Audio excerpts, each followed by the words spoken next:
Hello guys, isang magandang umaga sa lahat, no. So nandito tayo ngayon sa sa Baybay Rojas City, kung saan tingnan mo yung mga kasama ko.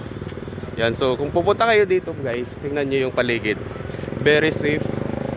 Yung yung environment, then hindi masyadong crowded yung yung paligid. Kung titignan niyo, yung iba nagja-jogging.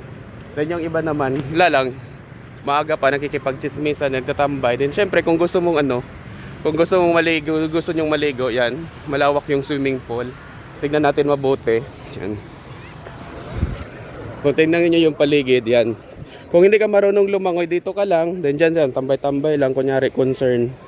Yan, medyo malawak. Kung nakita niyo guys, yung yung paligid na yon, yung doon sa pinakadulo, yung mahirap abutin. Yan yung yan yung tinatawag na Alcaraz, Rowan Alcaraz, basta. Yun, hindi lang ako sigurado.